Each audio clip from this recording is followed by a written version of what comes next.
Hello, everyone. This is a review for Satanic Panic 2019. I know it's been a while since I've done my last review. I've had a lot going on. I had to finish Chase the Shadow, and I have other projects that I'm working on right now, including, the Cascade Outlaws episode 5. But let's get back to that a little bit later. So today I'm reviewing an exclusive movie with Shudder. This is the one in the weird wormholes of film I decided to go down because why not? So this film is about a pizza delivery girl stumbling into a satanic cult. What a classic premise, am I right? And a lot of weird things happen. Now this film is very corny. Like the writing is it's not that great, and it has like that good sense of like corny humor added to it, which kind of gives me the vibe that this film had a weird lack of direction, kind of, but it's not so bad to where it's like unwatchable. I mean, it works, I guess. Oh man, there's some like weird plot elements in here. Like the main character's name is Sam, right? And then there's like this little thing called Code of Sam's, which is used later as a plot element. I'll get to that later. And man, there's some weird writing choices and a message of classism, because this girl is like in a blue collar work system, and she's dealing with a bunch of asshole elites. It seems like a common writing trope nowadays, like with Glass Onion, I guess, and the latest season of You. And it kind of gives me like Eyes Wide Shut vibes, like the whole cult scene from that movie. Yeah, the cult is kind of corny. I think it would have worked a lot better if the robes were like, I don't know, like a little more maroon colored. It just, some of the gore is excellent. The gore here is really well done. The makeups and effects department, top notch right there. Some of the camera movements are pretty cool. It's got that Evil Dead inspiration, like some of the tracking shots with that weird sheet monster thing. I see what they did there with that one scene. The sheet was attacking Sam, the main character. And it's like they were avoiding putting, like, I don't know, that weird pile of goop on scene. I mean, I don't know. It would have looked a lot worse just to, like, show that goopy thing attacking her. Instead they use sheets. I don't know. Now another character that is great is Judy. She is the daughter of the main villain of this movie, and her chemistry with Sam is really great. Actually, that's like the best character work I've seen in this movie. And just from watching this first minutes, you never expect that there will be those kind of moments in this movie, but they really are. And that's what really highlights like the third act of the movie. There's a little bit of tension there, just a little bit of good character moments, I like that character moment with Sam and Judy when Sam is like, talking about her backstory. I'm like, wow, they're giving this character like an actual arc or actually something to work with. I like that in a movie like this when, it's just a low budget, cheese fest. And I kind of like that.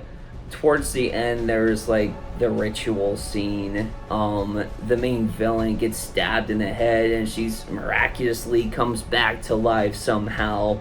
I don't know. Okay, so upon rewatching, I noticed that she grabbed this bracelet. It must have been magical or something, because I'm pretty sure that's what allowed her to come back to life, I guess. Oh well, just a little tidbit I noticed. And then she eats a bunch of organs. Like, what the hell? In the beginning of the movie, there's like this little girl that you see on the top, and I think it's like a trope in horror movies that there's always a little girl that's like haunted or something. And in this movie, she's like one of the 11 hell lords or something, and she becomes an easy plot exit door at the end of the movie. She basically says, oh, these people are worshiping the wrong lord or something. So the whole cult gets like punished for like, worshiping the wrong lord or something. I need to add one more thing. Like, man, Judy's death was tragic, dude. I mean, the blood coming out of her neck looked a little weird, but such a great character, and that just sucks, man. Oh, wait, back to my review. So yeah, the main character conveniently gets out of that situation at the end of the movie, and man, and like right when things were like getting super intense towards the end, when Sam was giving birth to, like, I don't know, the Antichrist or something, she immediately wakes up, and I'm like, wait, what? You see like these two bunnies that she keeps on like speaking to herself to get to calm herself down, two furry bunnies or something. And then, like, it made me think for a second, like, are you kidding me? Don't tell me this whole thing was dream, because that's about to make me really hate this movie. But turns out it wasn't. It was the little girl, Samzel from earlier. And of course, remember that Code of Sam's plot element? Yeah, she tried to use that to get herself out of getting in trouble again. And it worked. So yeah, this movie is alright, Oh, the main character gets away at the end of the day. Some great character chemistry between the two leads. It's not too bad. It's not too great either. There's some great horror elements in there. There's some surprisingly a good amount of tension in there. But man, the writing really takes me out of it, and it's like it tries to be a comedy, but also tries to take itself kind of seriously. But I don't know. I'd say it's a good time to turn your brain off for a little bit and enjoy a cultish type of horror movie. And what I mean by cult, I mean like this is that type of movie that will develop a cult following, and that's what I love about it. So yeah, not perfect, but it was pretty decent. I'd give it about a C.